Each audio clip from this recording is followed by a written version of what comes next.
नमस्कार दोस्तों, स्वागत है आप सभी का आपके अपने YouTube channel Gangotri GS academy में। आज के सेशन में हम लोग हिस्ट्री से संबंधित कुछ महत्वपूर्ण प्रश्न को सॉल्व करने वाले हैं और यह सभी प्रश्न पहले विभिन्न परीक्षाओं में पूछे हुए हैं और आशा करेंगे कि ये जो प्रश्न है वो आपके आने वाले एग्ज़ाम में महत्वपूर्ण भूमिका निभाएगा और आपका जो भी लक्ष्य है उसको प्राप्त करने में मददगार साबित होगा। तो चलिए बिना समय गंवाए हम लोग आज के सेशन की शुरुआत करते हैं। आज का पहला सवाल है,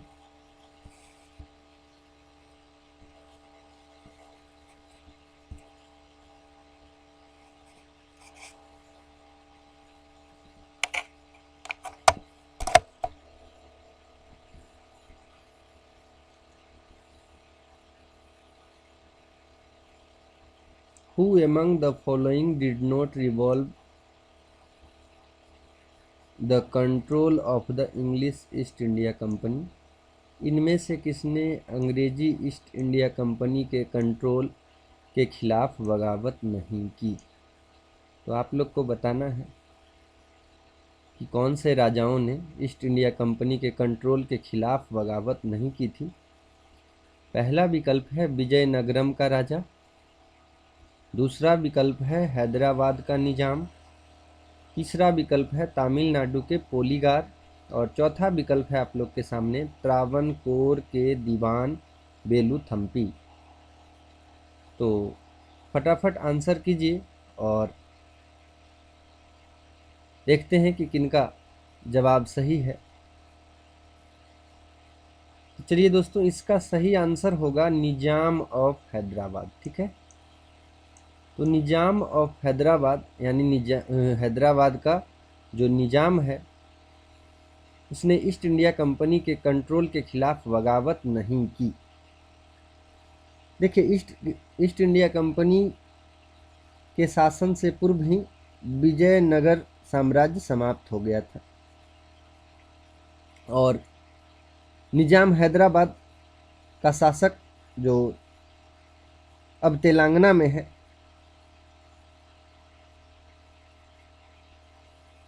जब भारत पर अंग्रेजों का पूरी तरह से शासन हो चुका था तो अंग्रेजों ने हैदराबाद के निजाम को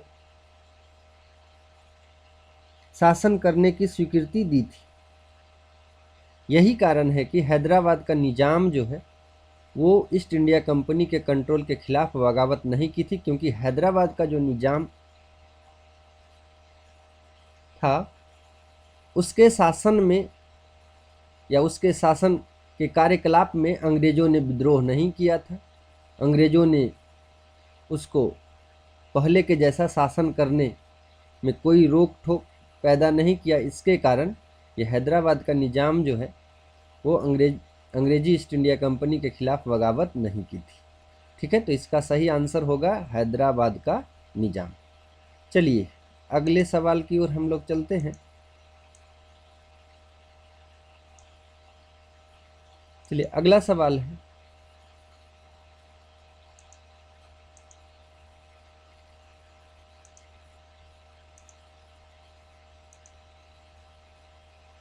What was the Indigo Rebellion about? नील विद्रोह किसके बारे में था? तो आप लोग को नील विद्रोह के बारे में बताना है, उससे संबंधित कुछ बातें बताई जा रही है और उसके सही कथन का आप लोग को चयन करना है। पहला बात, रैयत नील की खेती नहीं करना चाह रहे थे पर जबरदस्ती करवाई जा रही थी। ठीक है, पहला विकल्प है कि जो रैयत थे वो नील की खेती नहीं करना चाह रहे थे, जो भी जमीन के मालिक थे वो नील की खेती नहीं करना चाह रहे थे पर अंग्रेजों के द्वारा जबरदस्ती कराई जा रही थी। दूसरा है, रैयत नील की खेती करना चाह रहे थे पर उन्हें जबरदस्ती रोका जा रहा था। दूसरा है कि रैयत का मन था, यानी जो भी खेती कर रहे थे उनका मन था कि नील की खेती करें पर जबरदस्ती अंग्रेजों के द्वारा उन्हें रोका जा रहा था। तीसरा विकल्प है रैयत नील की खेती नहीं करना चाह रहे थे, पर उनसे एक अमान्य मूल्य पर जबरदस्ती करवाई जा रही थी। मतलब जो नील की खेती करने वाले या जो खेत के मालिक थे वो नील की खेती नहीं करना चाह रहे थे, पर उनको कम पैसा दे करके या कम मेहनताना देकर ज़बरदस्ती नील की खेती कराई जा रही थी। और चौथा विकल्प है नीले रंग के झंडे वाला एक विद्रोही आंदोलन। तो आप लोग को बताना है नील विद्रोह किसके बारे में था। नील विद्रोह किसके बारे में था? तो याद रखिएगा, नील विद्रोह जो है किसानों का एक आंदोलन था, आप सभी जानते हैं। और सर्वप्रथम बंगाल में इसकी शुरुआत हुई थी। तो नील विद्रोह से यदि सवाल आएगा कि प्रारंभ कहाँ हुआ था, तो याद रखिएगा ये जो प्रारंभ हुआ था ये बंगाल से, ठीक है, बंगाल, वेस्ट बंगाल को याद रखिएगा, यहीं से इसकी शुरुआत होती है। पहला कब हुआ था? तो 1859 से 61। कभी कभी ये भी पूछा जाता है टाइम से, तो 1859 1859 टू 61, 1859 से 61 में यह शुरू किया गया था।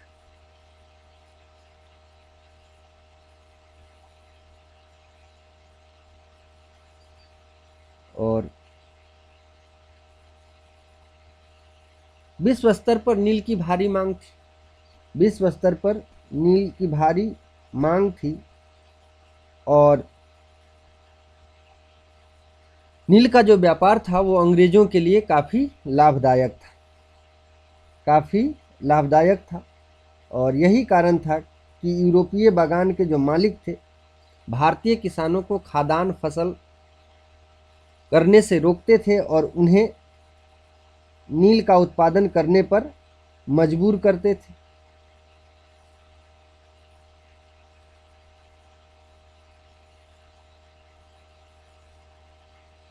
और इससे तंग आकर बंगाल के किसानों ने विद्रोह किया था। तो इसका सही आंसर होगा सी, कि रैयत नील की खेती नहीं करना चाह रहे थे, पर उन्हें एक अमान्य मूल्य पर जबरदस्ती करवाई जा रही थी। तो सी आंसर सही है, जो सी ऑप्शन है वो सही है। क्योंकि देखिए नील से यूरोपियों को फायदा था, किसानों को कम फायदा था, ठीक है, या जो अंग्रेज थे उनको फायदा था, क्योंकि नील की जो मांग थी वो वैश्विक मार्केट में या यूरोप के मार्केट में, यूरोप के बाज़ार में अधिक थी। तो कम पैसा देकर के, कम मेहनताना देकर के ज़बरदस्ती जो है नील की खेती करवाई जा रही थी अंग्रेज़ों के द्वारा, और भारतीय किसान को खाद्यान्न फसलों को उगाने से रोका जा रहा था। तो इसका सही आंसर सी है। चलिए अगले सवाल की ओर हम लोग चलते हैं।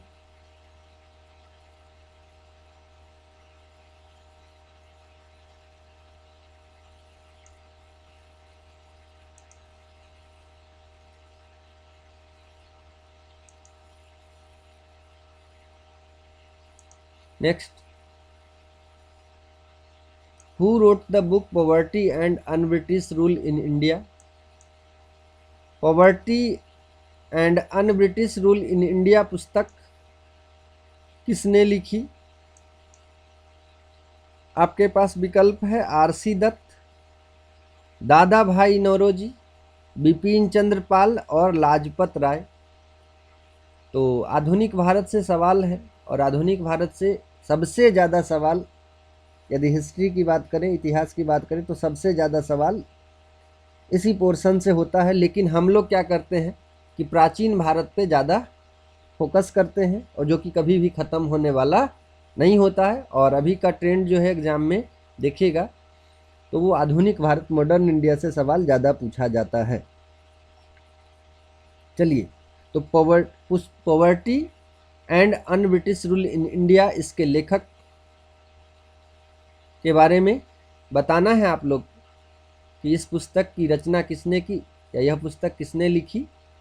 आरसी दत्त, दादा भाई नौरोजी, बिपिन चंद्रपाल और लाजपत राय। सही आंसर होगा दादा भाई नौरोजी। ठीक है, दादा भाई नौरोजी के द्वारा poverty and un British rule in India नामक पुस्तक लिखी गई और इनको ग्रैंड गोल्ड मैन भी कहा जाता। ठीक है, ग्रैंड गोल्ड मैन याद रखिएगा।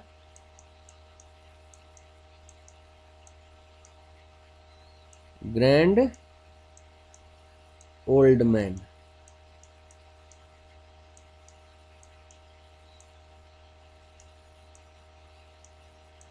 ग्रैंड ओल्ड मैन दादा भाई नौरोजी, ये याद रखिएगा, ये भी सवाल पूछा जाता है। और भारतीय राष्ट्रीय कांग्रेस की स्थापना में भी इनका महत्वपूर्ण योगदान है। दादा भाई नौरोजी का भारतीय राष्ट्रीय कांग्रेस की स्थापना में भी महत्वपूर्ण योगदान है। ये ओयो ह्यूम तथा दिनसा बाचा के साथ मिलकर महत्वपूर्ण योगदान भारतीय राष्ट्रीय कांग्रेस की स्थापना में दिए हैं। और 1886 में भारतीय राष्ट्रीय कांग्रेस के अध्यक्ष भी बने हैं। तो याद रखिएगा, कभी कभी पूछा जाता है कि दादा भाई नौरोजी भारतीय राष्ट्रीय कांग्रेस के अध्यक्ष कब बने, तो 1886 में। याद रखिएगा, 1886 ईस्वी में दादा भाई नौरोजी भारतीय राष्ट्रीय कांग्रेस के अध्यक्ष बने। और सामाजिक एवं राजनीतिक मुद्दों पर लोगों को जागरूक करने का ये लगातार कार्य करते रहे। और इस कार्यों को पूरा करने के लिए, यानी राजनीतिक मुद्दों और सामाजिक मुद्दों पर जन जागरूकता जारी करने, जन जागरूकता जगाने के दृष्टिकोण से उन्होंने कई समाचार पत्र की भी शुरुआत की है। और ब्रिटिश सांसद बनने वाले दादा भाई नौरोजी पहले भारतीय हैं। तो ये भी सवाल आपसे पूछा जा सकता है कि ब्रिटिश सांसद बनने वाले पहले भारतीय कौन थे, तो दादा भाई नौरोजी। इसके अलावे 1867 ईस्वी में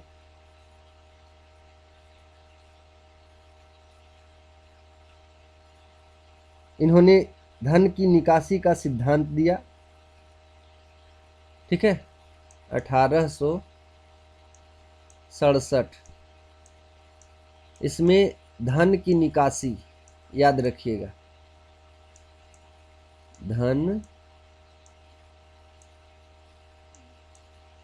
की निकासी।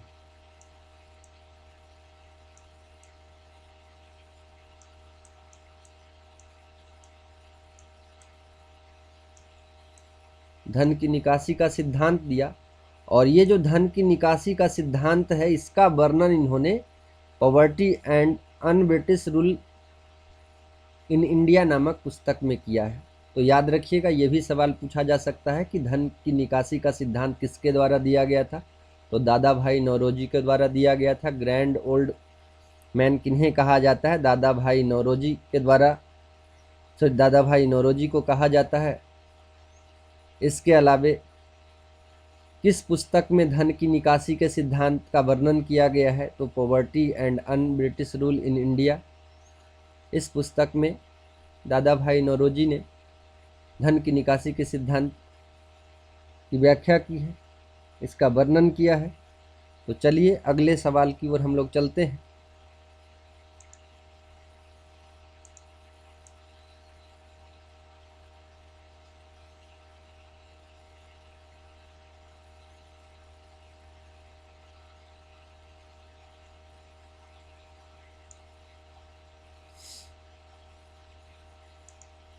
अगला सवाल,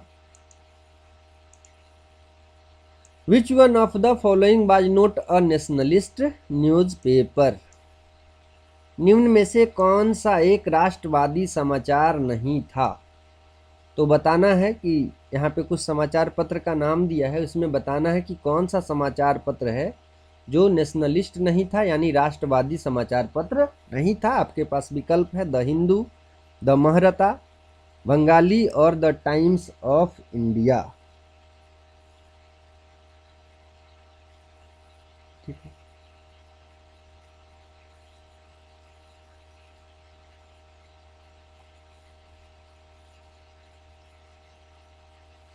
तो इसका सही आंसर है द टाइम्स ऑफ इंडिया। ठीक है, तो द टाइम्स ऑफ इंडिया जो है वो राष्ट्रवादी समाचार पत्र नहीं था।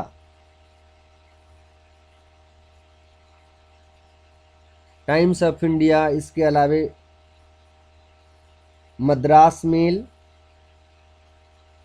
पायनियर और सिविल एंड मिलिट्री गजट और इंग्लिश मैन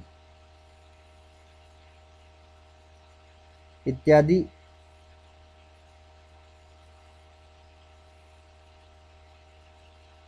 अंग्रेजों के द्वारा संपादित समाचार पत्र थे और टाइम्स ऑफ इंडिया को राष्ट्रवादी समाचार पत्र नहीं माना जाता था। ठीक है, तो यहाँ पे सही आंसर है टाइम्स ऑफ इंडिया, जबकि हिंदू, बंगाली, द महरता आदि जो हैं ये राष्ट्रवादी समाचार हैं। याद रखिएगा, द हिंदू, द महरता, बंगाली ये सभी राष्ट्रवादी समाचार पत्र हैं, लेकिन जो द टाइम्स ऑफ इंडिया है वो राष्ट्रवादी समाचार नहीं था। चलिए अगला सवाल।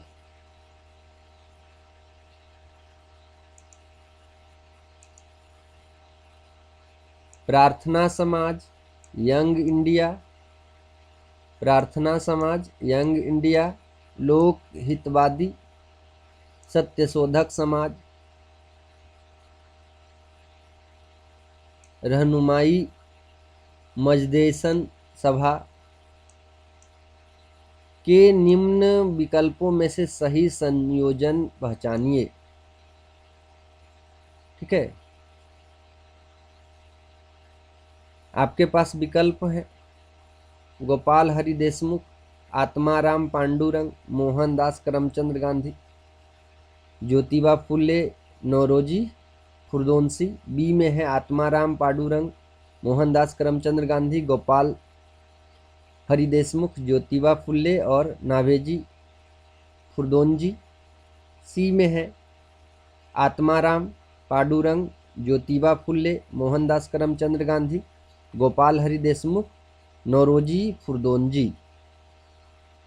डी में है नौरोजी खुर्दोंजी, आत्माराम पांडुरंग, मोहनदास करमचंद गांधी, गोपाल हरि देशमुख और ज्योतिबा फुले। तो सही संयोजन आप लोग को बताना है। यहाँ पे याद रखिएगा कुछ संस्था का नाम है और उसके संस्थापक। ठीक है, संस्था का नाम है और उसके संस्थापक हैं, इनमें से आपको क्रम से बताना है कि इसका सही संयोजन कौन सा है, यानी ये जो संस्था है वो उसके संस्थापक कौन से। तो यहाँ पे आइए कुछ संस्था और उसके संस्थापक के संयोजन को देखते हैं। सबसे पहला है प्रार्थना समाज। तो जो प्रार्थना समाज है उनके लेखक उनके संपादक हैं, प्रार्थना समाज के संपादक हैं आत्माराम पांडुरंग। ठीक है, तो प्रार्थना समाज आत्माराम पांडुरंग। दूसरा है आपका यंग इंडिया। यंग इंडिया के बारे में आप लोग जानते हैं, यंग इंडिया मोहनदास करमचंद गांधी हमारे राष्ट्रपिता के द्वारा स्थापित किया गया था। तो यंग इंडिया मोहनदास करमचंद गांधी दूसरा। तीसरा है आपका लोकहितवादी। तो लोकहितवादी के संस्थापक हैं गोपाल हरि देशमुख। तो तीसरा गोपाल हरि देशमुख, देखिए यहाँ पे गोपाल हरि देशमुख। और चौथा है सत्यशोधक समाज। तो सत्यशोधक समाज के संस्थापक हैं ज्योतिबा फुले, आप सभी जानते होंगे ज्योतिबा फुले, सत्यशोधक समाज। इसके अलावे नेक्स्ट है रहनुमाई मजदेसन सभा। तो लास्ट बचे हैं नाभेजी फुरदोंजी। तो इसका सही विकल्प है आपका बी। तो इसको याद कर लीजिएगा, ठीक है, कुछ तो याद होगा। जैसे यंग इंडिया के बारे में आप लोग सभी जानते होंगे, मोहनदास करमचंद गांधी इसके संस्थापक हैं। प्रार्थना समाज के याद रखिएगा, या आत्माराम पांडुरंग है। लोकहितवादी के गोपाल हरि देशमुख, और सत्यशोधक समाज के ज्योतिबा फुले, और रहनुमाई मजदेसन सभा के नाभेजी फुरदोंजी। तो ये याद रखना। चलिए अगले सवाल की ओर हम लोग चलते हैं, इसको मिटाते हैं और अगले सवाल की ओर हम लोग चलते हैं। तो ये जो सवाल है अत्यंत ही महत्वपूर्ण सवाल है, और यदि आप इस चैनल पे नए हैं तो इसको सब्सक्राइब करिएगा, लाइक करिएगा, दोस्तों में शेयर करिएगा। और मैं आशा करता हूँ कि आने वाले जो भी एग्ज़ाम्स हैं, या तो बीपीएससी हो, या तो जेपीएससी हो, या जेएसएससी से संबंधित जो भी एग्ज़ाम है, या वनडे कोई भी एग्ज़ाम हो, उसमें आपको सफलता दिलाने में यह सेशन अहम भूमिका निभाएगा। मैं लगातार आपके लिए इस प्रकार के प्रश्नों की श्रृंखला लाता रहूँगा। तो आप इस चैनल को सब्सक्राइब करें, लाइक करें, कमेंट करें कि ये सेशन आपको कैसा लगता है, और दोस्तों में शेयर करें। चलिए next, Jallianwala Bagh massacre took place in connection with which Gandhian satyagraha. Jallianwala Bagh नरसंहार किस गांधीवादी सत्याग्रह के संबंध में हुआ? आप लोग को बताना है कि जलियांवाला बाग नरसंहार किस गांधीवादी सत्याग्रह के संबंध में हुआ है। आपके पास विकल्प है स्वदेशी सत्याग्रह, रॉलेट सत्याग्रह, बारदौली सत्याग्रह और व्यक्तिक सत्याग्रह। तो बताइए जलियांवाला जो नरसंहार है किस गांधीवादी सत्याग्रह के संदर्भ में हुआ है? तो इसका सही आंसर है बी, सही विकल्प रॉलेट सत्याग्रह। याद रखिएगा, रॉलेट सत्याग्रह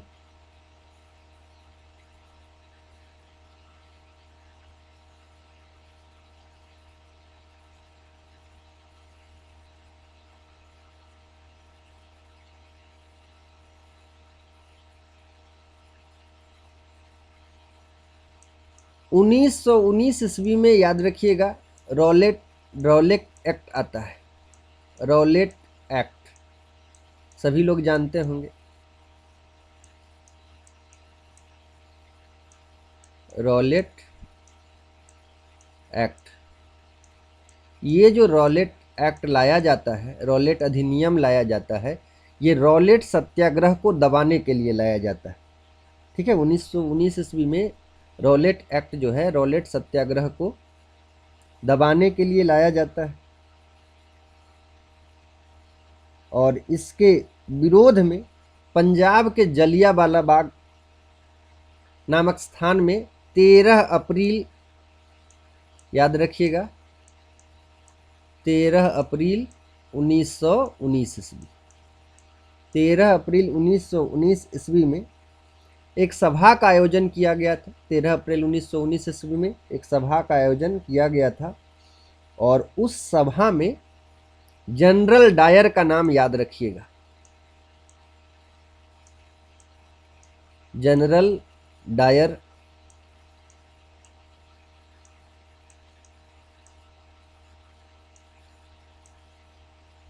बहुत ही बेकार किस्म का व्यक्ति जनरल डायर सभा में बैठे निर्दोष निहत्थे व्यक्तियों पर अंधाधुंध गोलियों की बौछार करता है, जिसमें हजारों लोग शहीद हो जाते हैं। क्योंकि वो जो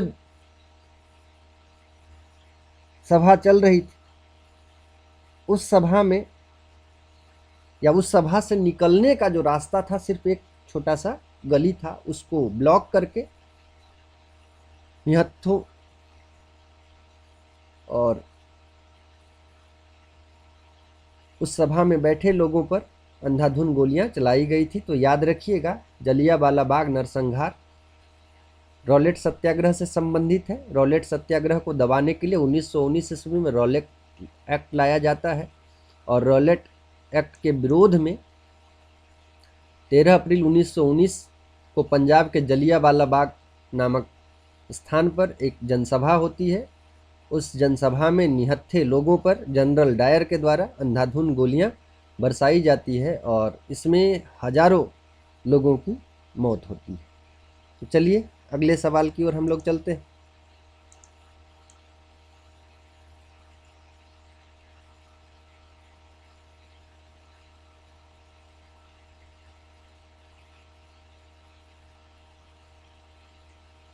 चलिए नेक्स्ट क्वेश्चन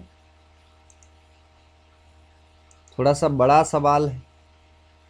नीचे दिए गए विकल्पों में राष्ट्रवादी समाचार पत्रों हिंदू केसरी, बंगाली, हिंदुस्तानी सुधारक के संपादकों के नामों का सही संयोजन ज्ञात करिए।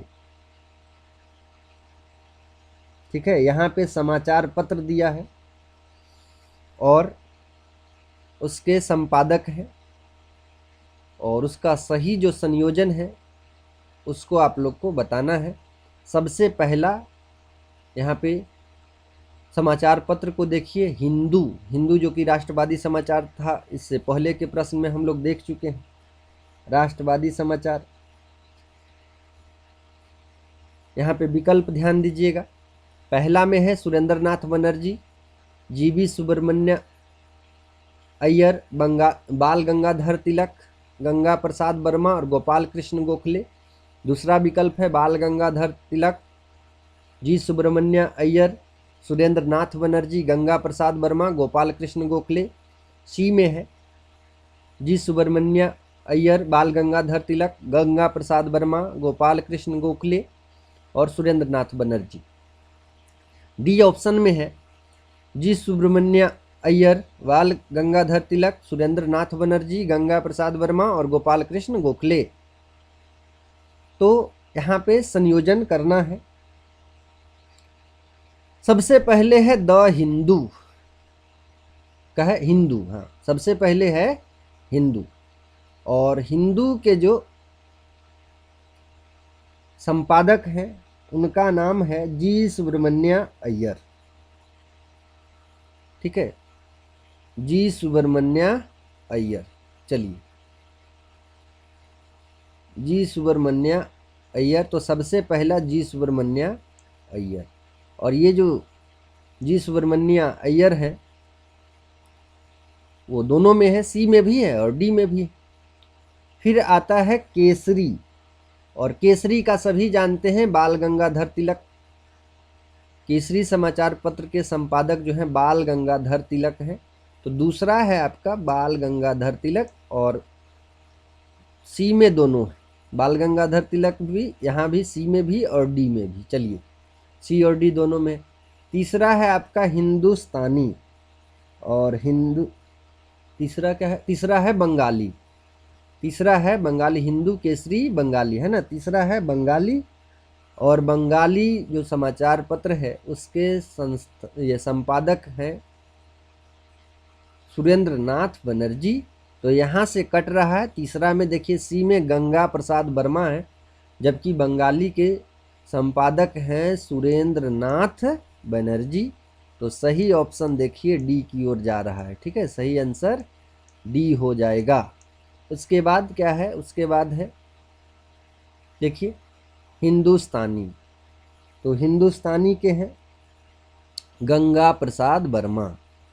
हिंदुस्तानी के गंगा प्रसाद वर्मा है हिंदुस्तानी समाचार पत्र के संस्थापक।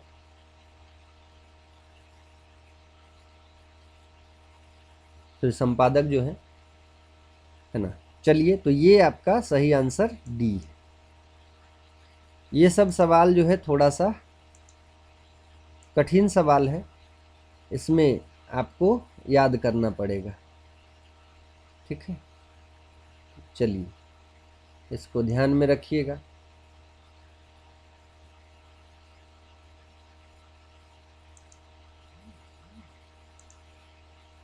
अगला सवाल,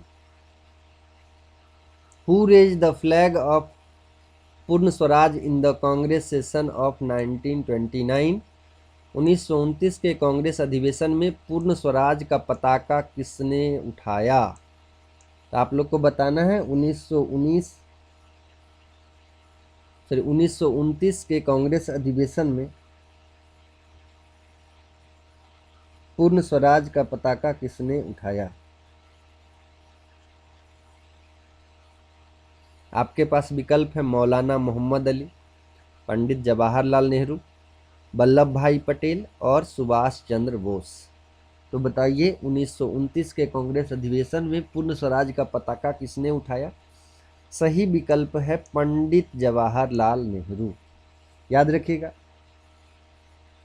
पूर्ण स्वराज का प्रस्ताव लाहौर अधिवेशन 1929 में पास हुआ था।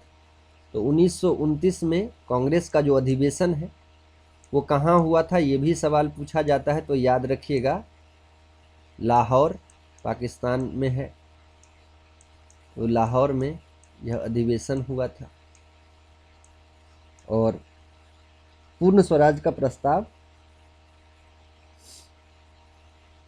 पास हुआ था इस अधिवेशन में, और इसकी अध्यक्षता जो है पंडित जवाहरलाल नेहरू के द्वारा किया गया था। पंडित जवाहरलाल नेहरू के द्वारा इसकी अध्यक्षता की गई थी और 26 जनवरी 1930 को इसी अधिवेशन में स्वाधीनता दिवस के रूप में मनाए जाने का निश्चय किया गया था। तो इसका सही आंसर है आपका बी, पंडित जवाहरलाल नेहरू। चलिए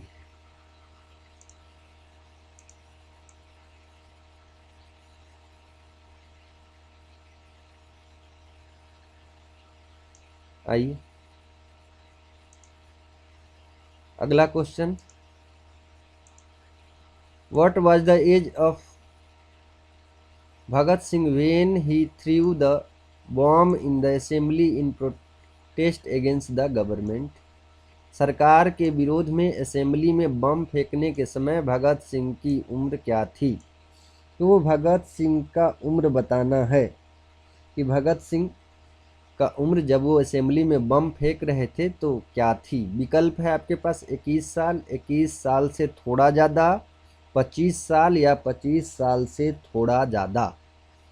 तो सही आंसर है 21 साल से थोड़ा ज़्यादा।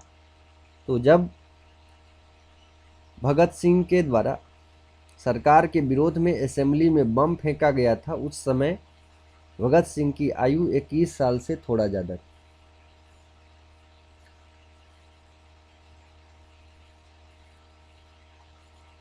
देखिए 28 जनवरी 1907 ईस्वी, याद रखिएगा 28 जनवरी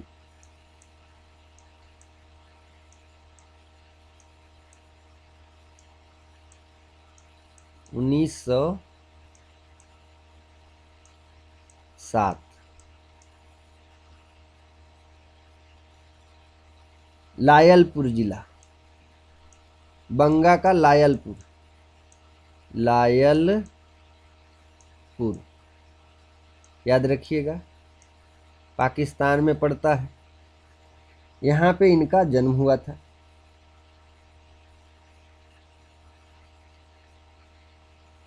और 8 अप्रैल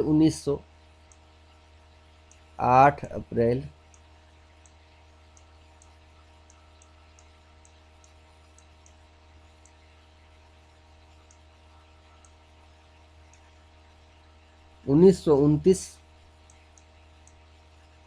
को इनके द्वारा असेंबली में बम फेंका गया था और बम फेंककर इन्होंने इनकलाब जिंदाबाद का नारा लगाया था।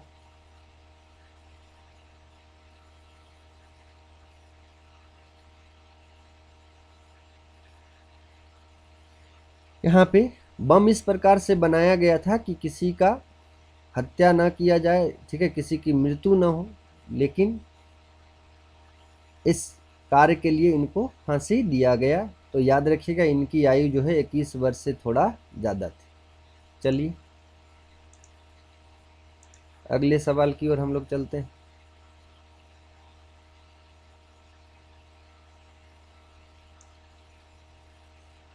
नेक्स्ट,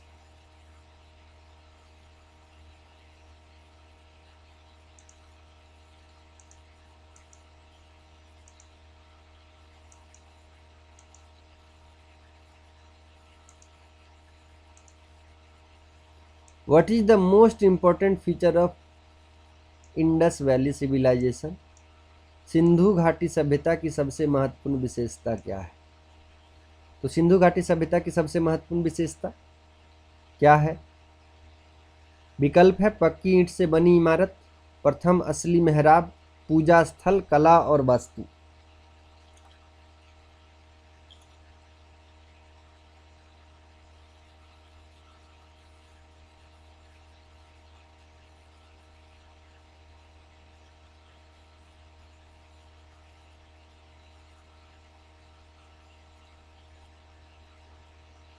तो इसका सही आंसर है पक्की ईंट से बनी इमारत।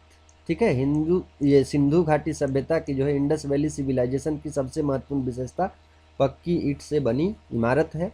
और आप सभी जानते हैं कि सिंधु घाटी सभ्यता जो है एक विकसित सभ्यताओं में से एक है और ये नगरीय सभ्यता के रूप में भी जानी जाती है और नगर नियोजन का बेहतर उदाहरण प्रस्तुत करती है।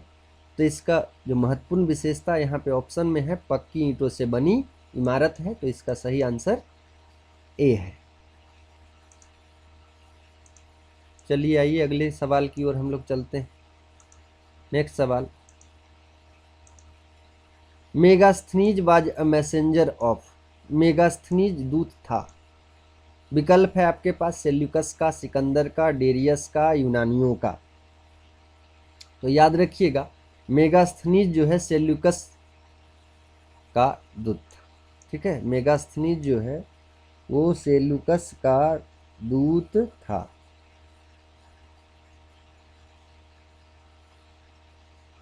मेगास्थनीज जो है वो सेल्यूकस का दूत था, ये बात आपको ध्यान में रखना है और एग्जाम में यदि आए तो उसको सही कीजिएगा। सेल्यूकस निकेटर का नाम आप लोग जानते हैं।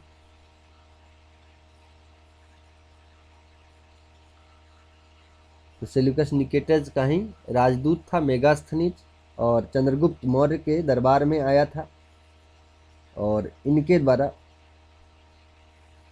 इंडिका नामक पुस्तक की रचना की गई। इंडिका नामक पुस्तक की रचना मेगास्थनीज के द्वारा किया गया था।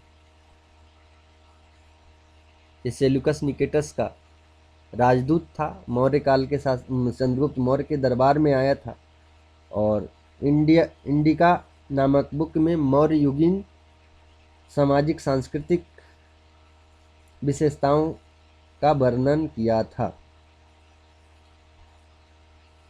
चलिए, तो यहाँ पे सही आंसर है सेल्यूकस निकेटस।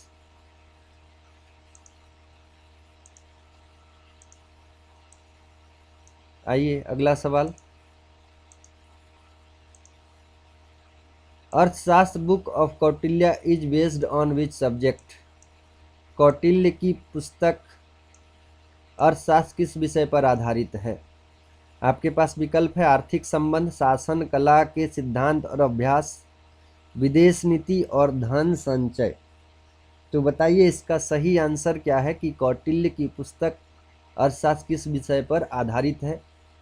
कौटिल्य चाणक्य के बारे में आप लोग जानते हैं, इनका जो बचपन का नाम था विष्णुगुप्त था। विष्णुगुप्त कभी कभी सवाल पूछता है, ठीक है, तो याद रखिएगा विष्णुगुप्त।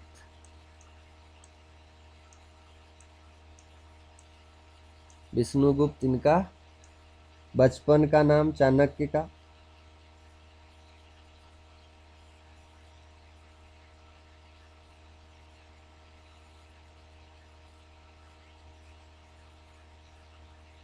तो इनकी जो पुस्तक थी वो शासन के सिद्धांत और अभ्यास पर आधारित थी। एक महान ग्रंथ, मूलतः राजनीति से संबंधित था।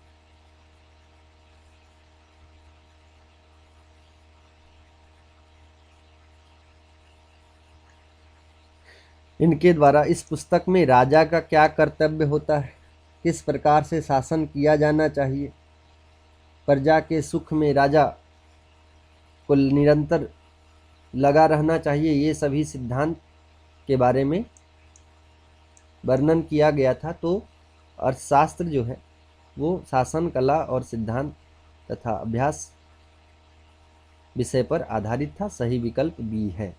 चलिए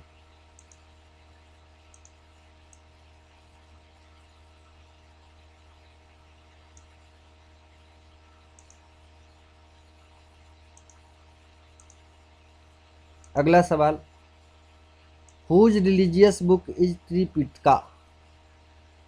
त्रिपिटक किसकी धार्मिक पुस्तक है? तो त्रिपिटक किसकी धार्मिक पुस्तक है? आपके पास विकल्प है जैन, हिंदू, पारसी, बौद्ध। तो सही आंसर है बौद्ध, ठीक है। त्रिपिटक जो है बौद्ध धर्म का प्रमुख ग्रंथ है, ठीक है। बौद्ध धर्म का प्रमुख ग्रंथ त्रिपिटक है। और जितने भी बौद्ध संप्रदाय हैं, महायान, थेरवाद, वज्रयान, नवयान,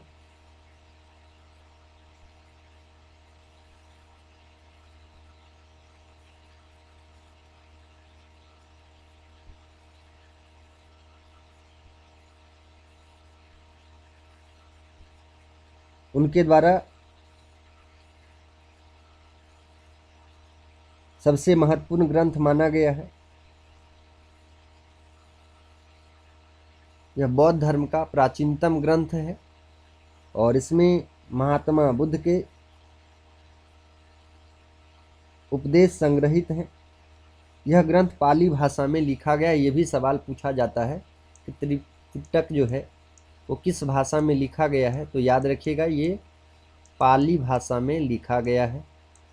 इसके अलावे बुद्ध के उपदेश याद रखिएगा, बुद्ध के उपदेशों का संकलन इसमें मिलता है, वर्णन मिलता है।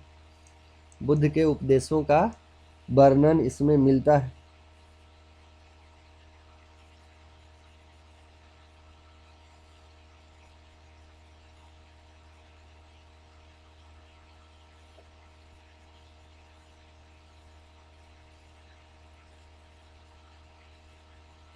चलिए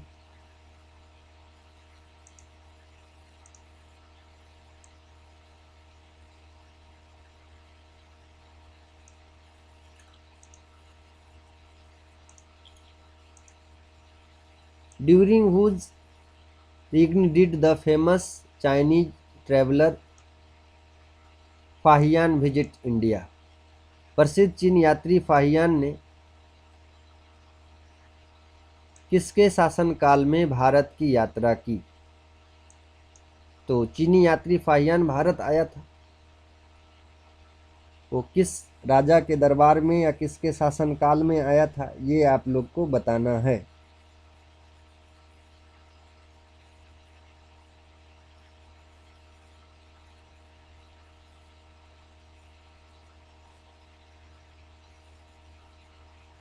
आपके पास विकल्प है चंद्रगुप्त फर्स्ट, चंद्रगुप्त सेकेंड, रामगुप्त और श्रीगुप्त। तो इसका सही आंसर है चंद्रगुप्त टू।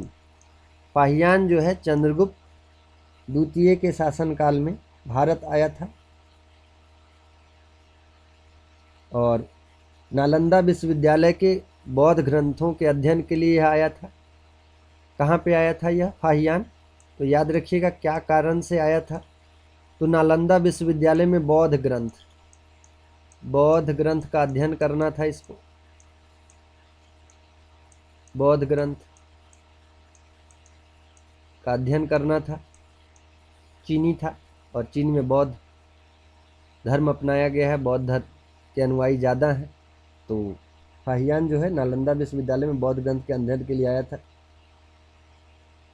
अपनी यात्रा के दौरान इन्होंने भारत कौन कौन सा क्षेत्र का जो है भ्रमण किया था? तो भारत, इसके अलावे श्रीलंका है ना, श्रीलंका, भारत, श्रीलंका,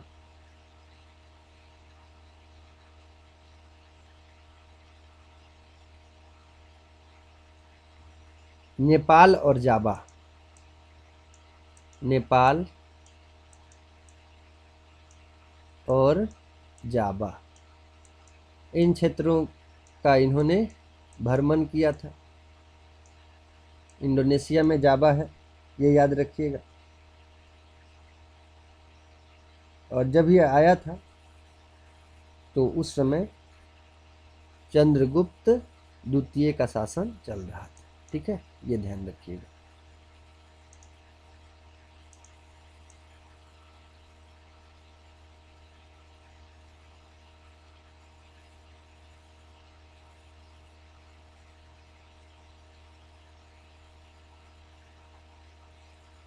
चलिए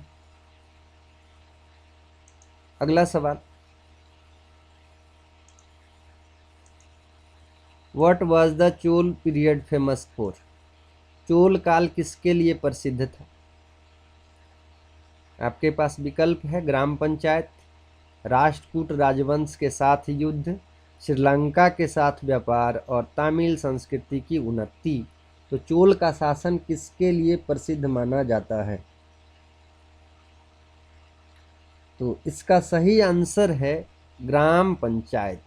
याद रखिएगा, सही आंसर क्या है? ग्राम पंचायत। चोल का जो शासन है उसकी विशेषता ग्रामीण स्वशासन है। ग्रामीण स्वशासन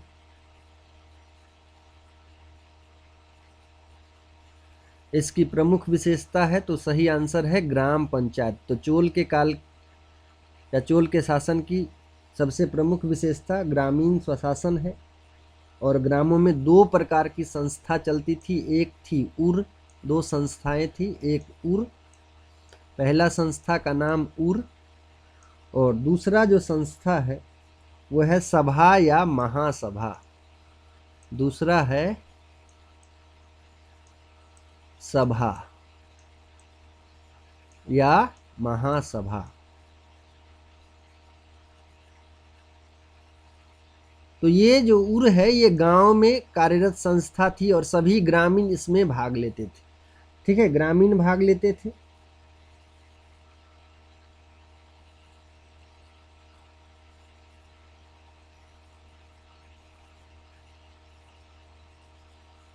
और सभा जो है वो अपने समितियों के माध्यम से कार्य करती थी, इसे बरियम कहते थे। और सभा या महासभा ये अग्रहार या अग्रहार है, ब्राह्मणों को दान दिए गए गांवों में होती थी। ठीक है, तो उर याद रखिएगा, सभी ग्रामवासी इस बैठक में भाग लेते थे। तो दो संस्था उर और सभा, और ये जो चोल का शासन है वो ग्रामीण स्वशासन के लिए जाना जाता है। चलिए अगला सवाल,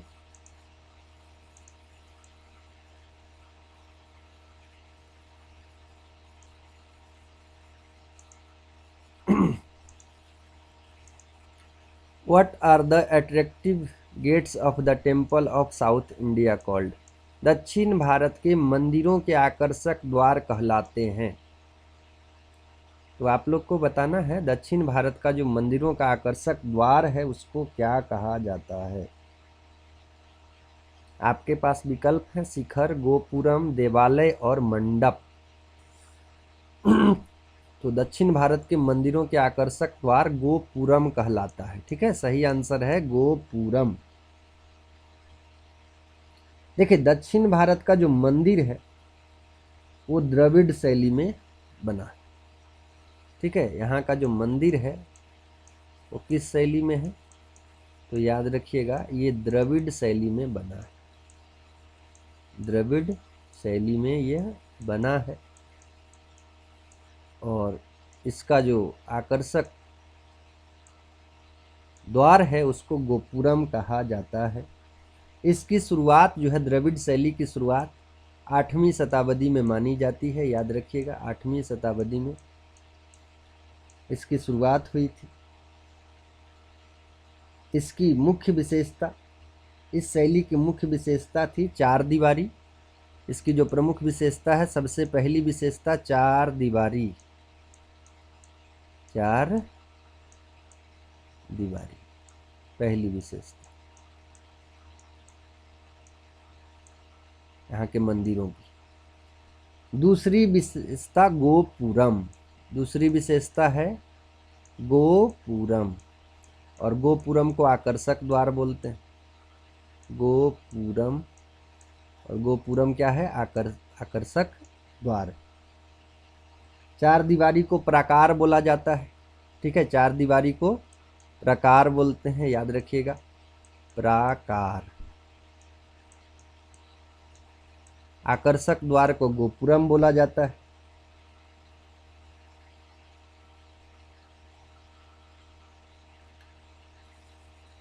इसके अलावे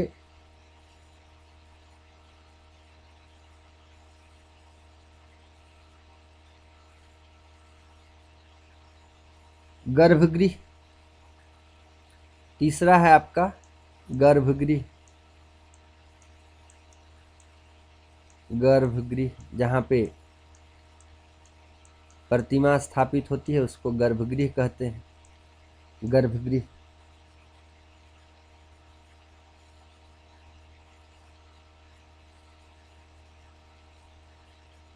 इसके अलावे आपका शिखर, चौथा जो है वो शिखर।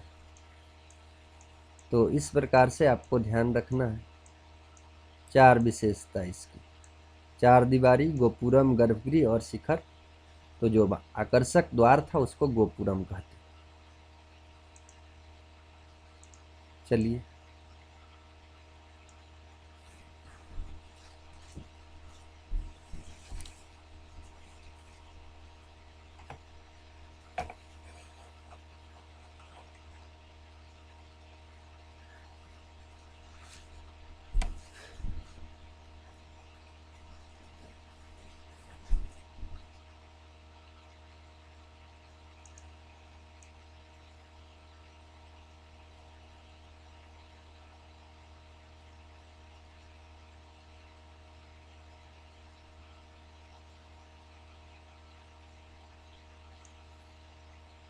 चलिए अगला सवाल। Where are the remains of Vijayanagaram empire found. Vijayanagar साम्राज्य का अवशेष कहाँ मिलता है? बीजापुर, गोलकुंडा, हम्पी, बड़ौदा। विजयनगर साम्राज्य का अवशेष कहाँ मिलता है? बीजापुर में, गोलकुंडा, हम्पी या बड़ौदा? सही आंसर है हम्पी। सही आंसर हम्पी है। तो विजयनगर साम्राज्य जो है मध्यकालीन दक्षिण भारत का एक साम्राज्य था। इसकी स्थापना हरिहर और बुक्का दो भाइयों ने किया था। विजयनगर साम्राज्य की स्थापना हरिहर एवं बुक्का, याद रखिएगा, दो भाई का नाम है हरिहर और दूसरा का नाम है बुक्का, दो भाई हैं। तो हरिहर एवं बुक्का नामक भाई के द्वारा इसकी स्थापना की गई।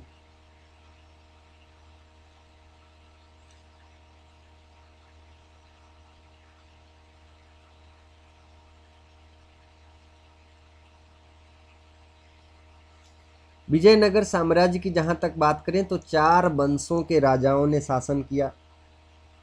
कौन कौन सा? तो संगम वंश, याद रखिएगा, संगम वंश। संगम वंश, चार वंश के राजा में सबसे पहला संगम वंश, या पहला चार बोल रहे हैं, सालुब वंश, दूसरा है आपका सालुब,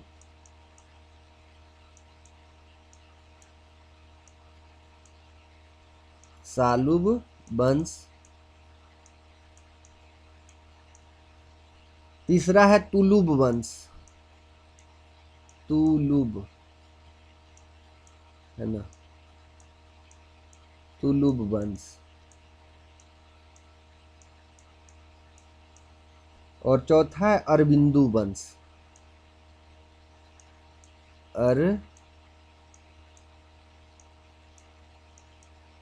बिंदु। तो ये चार वंश, सबसे पहला संगम, सालुब, तिलुब और अरबिंदु, ये चार वंश के शासक विजयनगर साम्राज्य पर शासन किया।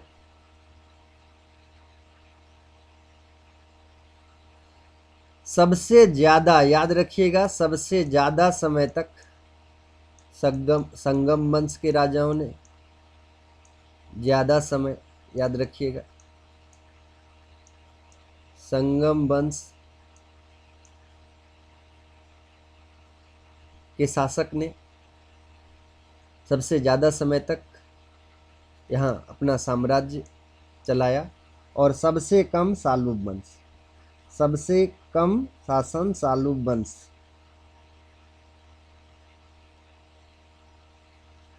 सालुब वंश सबसे कम, याद रखिएगा।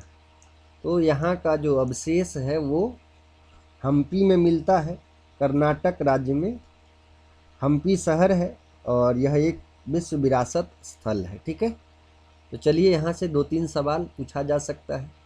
जैसे विजयनगर साम्राज्य किस काल में था, तो हम लोग देख चुके हैं मध्यकाल में, मध्यकालीन साम्राज्य था, एक मध्यकालीन दक्षिण भारत का साम्राज्य था। इसके अलावे स्थापना हरिहर एवं बुक्का नामक दो भाइयों के द्वारा किया गया था। सब इसके अलावे चार वंशों के राजाओं ने, चार वंशों के शासक ने यहाँ पे शासन किया था, संगम, सालुब, तालुब और तुलुब और अरबिंदु वंश। सबसे ज़्यादा संगम वंश और सबसे कम जो है सालुब वंश। और दक्षिण भारत के बारे में, वहाँ की विशेषताओं के बारे में, वहाँ के संस्कृति के बारे में संगम साहित्य में वर्णन मिलता है। तो यहाँ पे संगम वंश याद रखिएगा, सबसे ज़्यादा शासन किया था संगम वंश के राजाओं ने, और सालुब वंश के राजाओं ने सबसे कम समय तक शासन किया था। चलिए अगले सवाल की ओर हम लोग चलते हैं। तो एक सवाल से कई सारे सवाल बन सकते हैं, थोड़ा सा सेशन बड़ा हो सकता है, क्योंकि जब आप इस सेशन को देखेंगे तो कई सारे सवाल, अनसुलझे सवाल आपके हल हो जाएंगे। ठीक है, तो चलिए अगला सवाल, आइए। वह प्रथम मुस्लिम शासक कौन था जिसने शासन के सिद्धांत को राजाओं के ईश्वरीय अधिकार सिद्धांत के समान प्रतिपादित किया था? तो उस मुस्लिम शासक के बारे में आप लोग को बताना है जिसने शासन के सिद्धांत को राजाओं के ईश्वरीय अधिकार सिद्धांत के समान प्रतिपादित किया था। आपके पास विकल्प है ऐबक, इल्तुतमिश, बलबन और अलाउद्दीन। इसका सही आंसर है बलबन। बलबन जो है इल्तुतमिश का दास था, इल्तुतमिश का दास था, और 1266 ईस्वी में यह दिल्ली का सुल्तान बना। और इन्होंने राजत्व के सिद्धांत का प्रतिपादन किया, बलबन के द्वारा राजत्व का सिद्धांत का प्रतिपादन किया।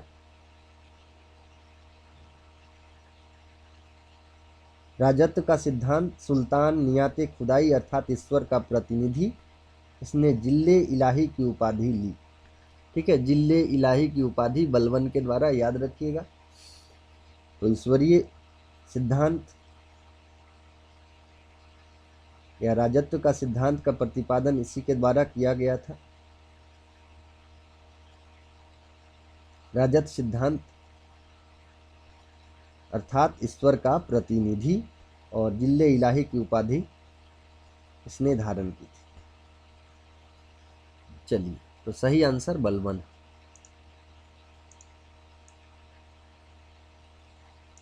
चलिए अगला सवाल।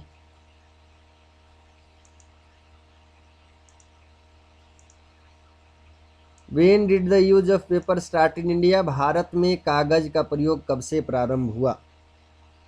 भारत में कागज का प्रारंभ कब से हुआ है? विकल्प है 12वीं शताब्दी, 13वीं शताब्दी, 14वीं शताब्दी, 15वीं शताब्दी। तो आप लोग बताइए भारत में कागज का प्रयोग कब प्रारंभ हुआ था? सही आंसर है 12वीं सेंचुरी, 12वीं शताब्दी।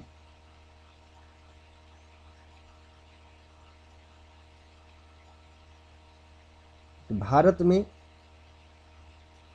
कागज का प्रयोग 12वीं शताब्दी में किया गया, और कागज जो है प्राचीन भारत की लेखन सामग्रियों में से एक है, और ये महत्वपूर्ण स्थान रखता है, और ज्ञान विज्ञान और संस्कृति के विकास में कागज की महत्वपूर्ण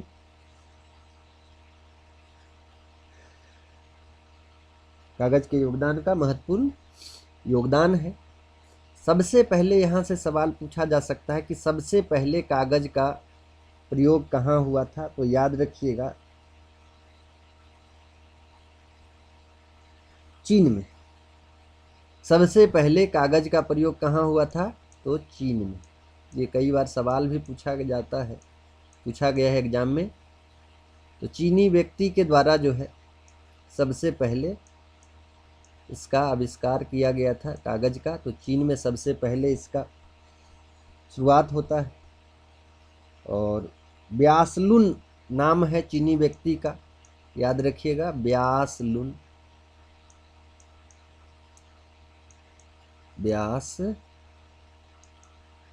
नामक चीनी व्यक्ति हैं, इन्हीं के द्वारा पेपर का आविष्कार किया गया है।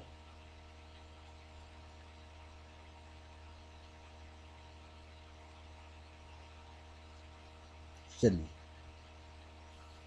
तो सबसे पहले कागज का प्रयोग चीन में हुआ, ब्यासलुन नामक व्यक्ति के द्वारा इसका आविष्कार किया गया। भारत में 12वीं शताब्दी में इसका प्रयोग प्रारंभ हुआ।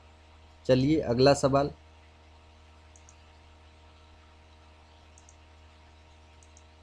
इन which period did European painting enter? यूरोपीय चित्रकारी का प्रवेश किसके दरबार में हुआ? आप लोग को बताना है यूरोपीय चित्रकारी का प्रवेश किसके दरबार में हुआ है। आपके पास विकल्प हैं हुमायूं, अकबर, जहांगीर, शाहजहां।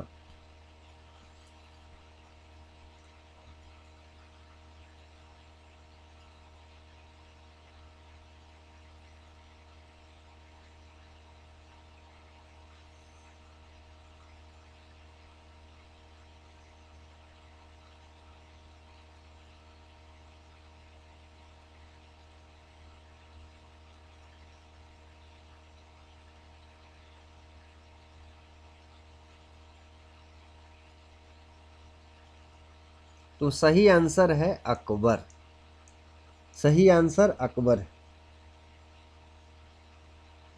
यहाँ पे ध्यान दीजिएगा कि यूरोपीय चित्रकारी का जो विकास है उसका प्रारंभ हुमायूं के शासनकाल में होता है। ठीक है, विकास का प्रारंभ जो है हुमायूं के शासनकाल में होता है, लेकिन जो स्थान मिलना चाहिए, जो विकास होना चाहिए था, वो हुमायूं के काल में नहीं हुआ है।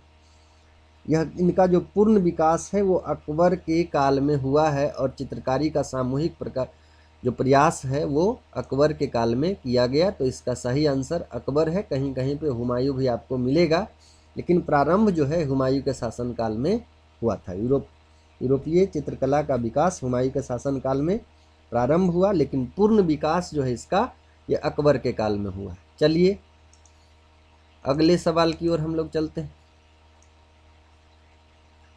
नेक्स्ट सवाल, भारत में किसके शासनकाल में इंग्लिश ईस्ट इंडिया कंपनी का गठन हुआ? चलिए, ईस्ट इंडिया कंपनी का गठन किसके शासनकाल में हुआ है? 16वीं शताब्दी सभी को पता है।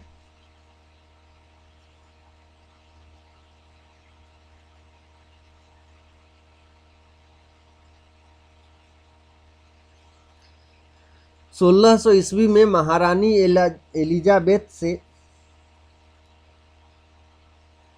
पूर्वी एशियाई देशों में व्यापार करने के उद्देश्य से कुछ अंग्रेज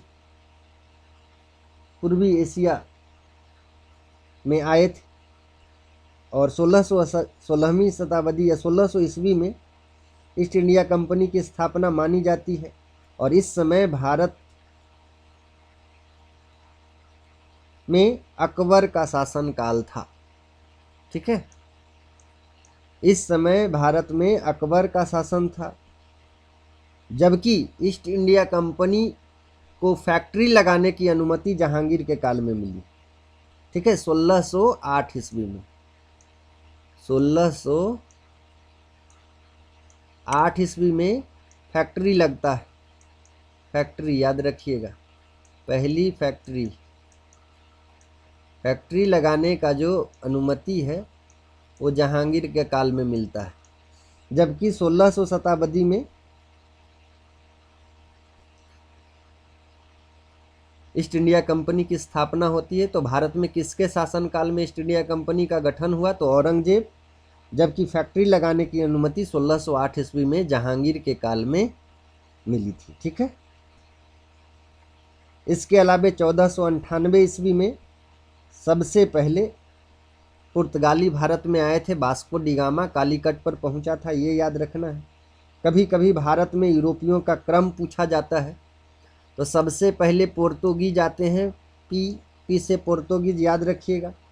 उसके बाद पी के बाद डी याद रखिएगा, डच आते हैं। पी के बाद डी, पी और डी याद रखिएगा, पोर्तुगीज, डच। उसके बाद इंग्लिश, उसके बाद डेंस, उसके बाद फिर डेंस, और उसके बाद फ्रांसीसी, एफ। तो PDEDF याद रखिएगा, PDED सबसे पहले पोर्तुगीज, डेंस, ईडी इंग्लिश, और डी से हो गया आपका डच। सॉरी, पी से पोर्तुगीज और डी से डच हो गया, PD याद रखिएगा, पोर्तुगीज, डच। उसके बाद अंग्रेज, इंग्लिश। उसके बाद डेंस, उसके बाद फ्रांसीसी। तो पोर्तुगीज, डच, इंग्लिश, डेंस और फ्रांसीसी, ये है आगमन का काल, आगमन का क्रम। ठीक है, सबसे पहले पोर्तुगीज आते हैं, उसके बाद डच आता है, उसके बाद अंग्रेज, उसके बाद डेंस, उसके बाद फ्रांसीसी आते हैं। ठीक है, ये ध्यान रखिएगा।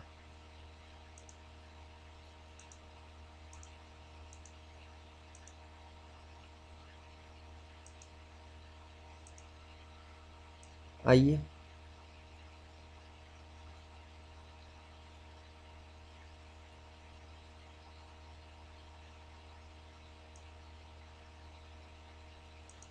अगला सवाल।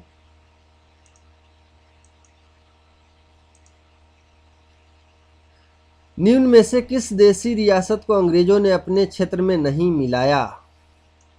तो बताइए कि किस देशी रियासत को अंग्रेजों ने अपने क्षेत्र में नहीं मिलाया था। आपके पास विकल्प है सिंध, ग्वालियर, अवध, सतारा।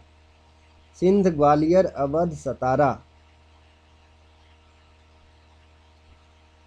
तो सही आंसर है ग्वालियर, सही आंसर है ग्वालियर। अंग्रेजों ने ग्वालियर देशी रियासत को अपने क्षेत्र में नहीं मिलाया था।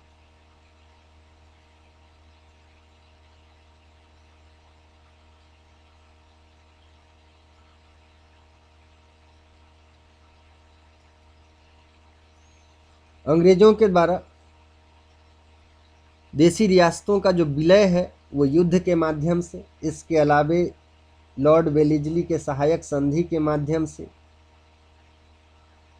इसके अलावे डलहौजी का जो हड़प नीति है इसके माध्यम से देशी रियासतों को अपने शासन में मिलाया गया था, लेकिन यहाँ पे पूछा गया कि किस देशी रियासत को नहीं मिलाया गया था या अपने क्षेत्र में नहीं मिलाया था, तो ग्वालियर याद रखिएगा।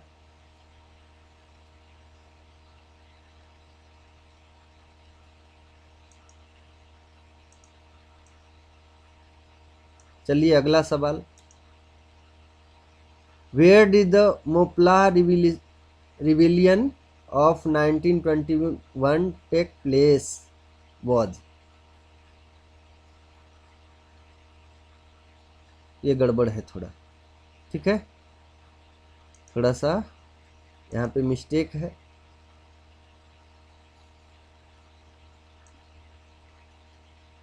उन्नीस 1921 का मोपला विद्रोह कहाँ हुआ, ये याद रखिएगा, या कहाँ हुआ था। आपके पास विकल्प है असम, पंजाब, केरल, बंगाल। असम,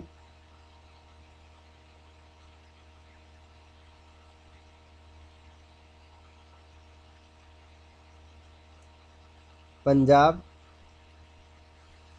केरल और बंगाल। तो सही आंसर है इसका केरल, ठीक है। ये मोपला विद्रोह जो है केरल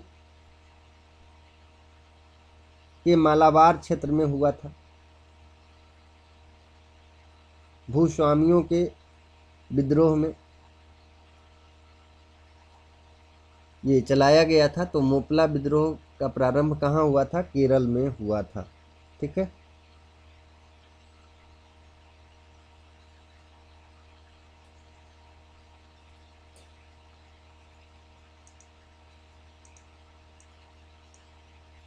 अगला सवाल,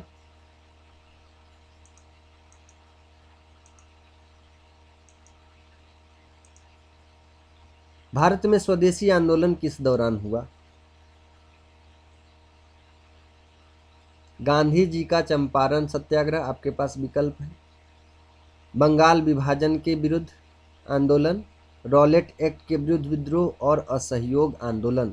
तो भारत में स्वदेशी आंदोलन किस दौरान हुआ है।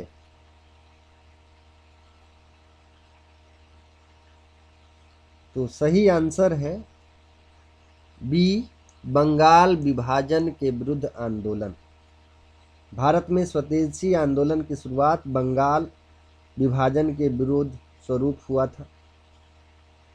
इस समय जो है बंगाल भारतीय राष्ट्रीय चेतना का केंद्र बिंदु था और अंग्रेज इसी विकसित हो रही राष्ट्रीय चेतना पर प्रहार करके इसे कमजोर बनाना चाहता था, ठीक है। तो बंगाल विभाजन के विरुद्ध आंदोलन, इस समय जो है बंगाल जो है वो आंदोलन का एक केंद्र बिंदु के रूप में था और राष्ट्रीय चेतना का केंद्र बिंदु था।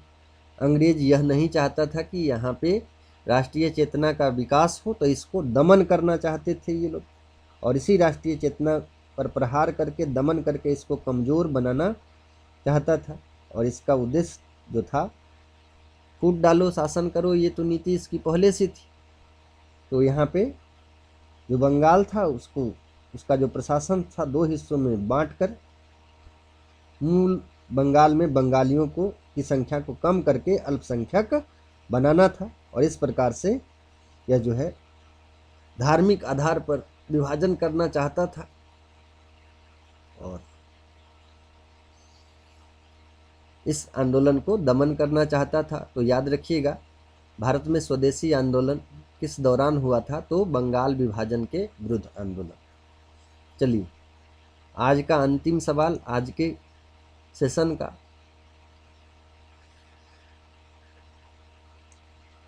Who founded the imperial cadet corps. Imperial cadet corps की स्थापना किसने की।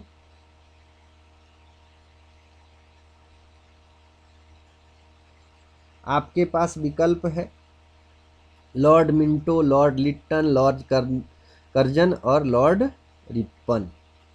तो इंपीरियल कैडेट कॉर्प्स की स्थापना लॉर्ड कर्जन के द्वारा किया गया था। ये सही आंसर है। लॉर्ड कर्जन कब किया गया था, तो नवंबर 1904 ईस्वी में। 1904 ईस्वी में आईसीसी इंपीरियल कैडेट कॉर्प्स की स्थापना की गई थी। किसके द्वारा? तो लॉर्ड कर्जन के शासनकाल में, लॉर्ड कर्जन के द्वारा। तो चलिए आज के सेशन को समाप्त करते हैं यहीं पे। मिलते हैं अगले सेशन में नए प्रश्नों के साथ। धन्यवाद आप सभी को, जोहार सभी को। और आप लोगों से यह गुजारिश है कि यदि आप इस चैनल पे नए हैं तो इसको सब्सक्राइब करें, लाइक करें